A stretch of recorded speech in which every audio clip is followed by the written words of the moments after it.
Hey guys, my name is Renon from RVBs and Friends, and this is what I think the ultimate archer looks like in D&D. If you have any questions or comments, ask away in the comments below, and subscribe while you're down there. Thanks for watching. Uh, all right, so for my ranger, I wanted to focus on not getting hit over killing enemies. So for that, I chose the Aarakocra because I think having flight is very important for both escaping a fight and getting into an advantageous spot against your enemies. Also, the race gives you a +2 to Dex, which is an essential ability score for any competent ranger. It is important to note that the Aarakocras do have a starting 25 movement speed as compared to the 30 from most other races. So for my ability scores, I went with Standard Array. I have Strength set to 10, the baseline. I don't think it's very important for a Dexterity class, but I do think it's still useful in situations where raw power is the only option. Of course, Dex is set to the highest, 15, but it won't stay at 15 for long. With incoming ASIs and the racial boost, it will soon hit its max. I set my Constitution to 13. I think Constitution is very important for getting hit. It's important for when you get hit, you try to recover from getting hit. Plus, the Aarakocra's laughably bad AC stat doesn't help. So having a high Constitution is important. I think Intelligence isn't as important, but it's still maybe good for ability checks, stuff like that.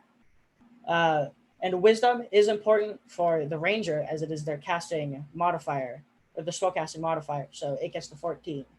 And for this character, Charisma to me came as an afterthought, getting the leftovers of Standard Array, giving it the 6, or giving it the 8, sorry. Plus, who thinks birds know how to communicate well with other people? All right, so for my first 3 levels, I went into Ranger, which allows me to get proficiencies in Insight, Perception, and Athletics. For my favorite enemy, I chose Beasts, a rather common enemy in most D&D games. And for my language, I chose Elvish, as it's one of the most common languages in D&D spoken outside of Common. And for my 3 natural environments given to me from Natural Explorer, I chose Grassland, Coast, because those are places that birds are most often seen in real life and most likely in D&D as well. And also the mountaintops, as that's where Aarakocras make their homes. For my fighting style, I obviously chose archery, as most rangers are archers, so makes sense. And for my 2 first level spells, I of course took Hunter's Mark, and I also took Cure Wounds to ensure that I can stay in a fight even if I do get hit.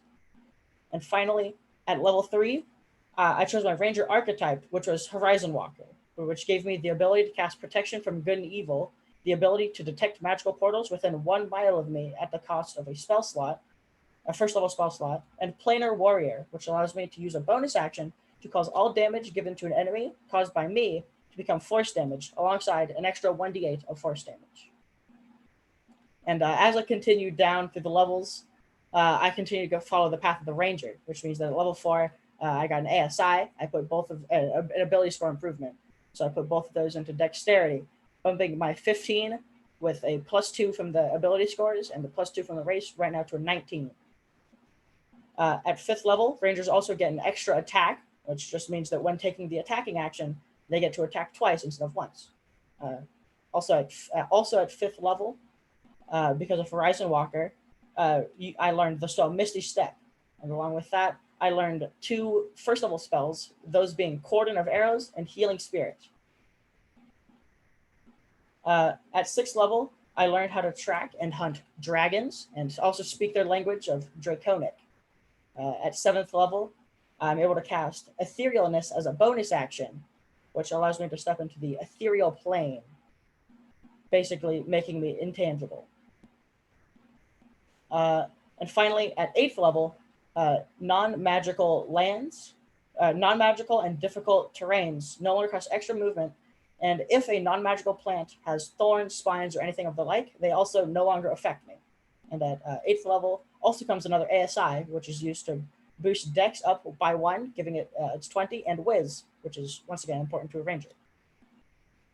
And at 10th level of the At 10th level of Ranger, I'm able to camouflage myself after spending a minute uh, on the ground with access to natural materials like dirt and mud and sticks. And this, when in a stealth skill check, it adds a +10. As long as you take no actions or remain still, you can stay with the +10 stealth indefinitely. And at level 11, I have the ability to blink up to 10 feet away into any unoccupied space that is visible to me when I take the attack action. This ability can be used multiple times if I'm able to attack multiple times. So I'm able to blink twice because I'm able to take the attack action twice. And this ends the Ranger side of the Ultimate Ranger. Now move on to the Rogue. At level 1 of Rogue, I got my proficiencies. I chose Stealth for mine. Obviously, a competent Rogue is always hiding in the shadows, never able to be seen. Also, at level 1, I got Expertise, which allows me to double the proficiency for any ability or for any skills of my choice that I'm already proficient in. I chose Stealth and Insight. So once again, being stealthy, very important for a rogue. And Insight, if I ever need to check somebody out, see what someone's doing, I can do that. Also at level 1, rogues get Sneak Attack. Basically, when a rogue has advantage on a creature, they roll an extra 1d6 to the damage. This increases as the rogue's level increases as well. Finally at level 1 for the rogue, you get Thieves' Cant, which is a language written and spoken that only only rogues are able to understand. So a rogue can speak to another rogue using Thieves' Cant, while a fighter would not be able to understand it. At 2nd level, I chose Cunning Action, which allows me to use a bonus action to either dash, disengage, or hide. 3 things that are all important to getting out of a fight or getting into a better spot. At level 3, I chose the Scout archetype, which automatically gives me the ability to move up to half of my movement speed away from the enemy that ends their turn within 5 feet of me as a reaction. And this movement doesn't provoke an opportunity attack from the enemy nearby. And at 4th level, I chose the Crossbow Expert feat instead of an ability score improvement, which allows me to ignore the loading properties of a crossbow. And while I'm within 5 feet of a creature, I don't have disadvantage on range attacks. 5th level rogues have the ability called, they have access to an ability called Uncanny Dodge, which allows them to use a reaction and have the attacker's damage against the rogue. At 6th level, rogues get 2 more expertise skills, and I chose Athletics and Acrobatics. At 7th level, rogues get Evasion, which means that when a rogue has to make a dex check to take either full damage or half damage against an attack, they now take either half damage or none at all, depending on whether or not they fail the check or not. At 8th level, the rogues get another ability score improvement, which I use to take the Mobile feat, which bumps my suboptimal 25 movement speed up to 35. And for my last level in Rogue, level 9, rogues get access to Superior Mobility, which increases their movement speed by 10, and that now makes my movement speed 45. All right, and now that we're done leveling up our character, we can go ahead and visit the character sheet, which shows the accumulation of all of the fruits of our labor. So we see the skills with expertise being shown with a circle around the black dot meaning that you're proficient. So a bunch of skills, they all have very high bonuses. So basically, if you roll anything above a 1 for most of these skills, you are going to succeed in your check.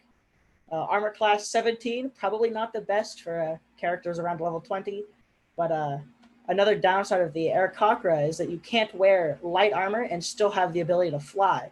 So you kind of gotta pick and choose your playstyle. One of my favorite things is that with the spell Cordon of Arrows, which is when you plant 4 arrows into the ground and an enemy ends their turn within 30 feet of them, an arrow will unplant itself. It will fly out of the ground and fly into an enemy, basically revealing that enemy's location. So if you combine that with your camouflage skill, you're able to stand next to the pile of arrows, and when an arrow flies up and navigates itself towards an enemy, you'll know exactly where an enemy is and have the perfect time to strike.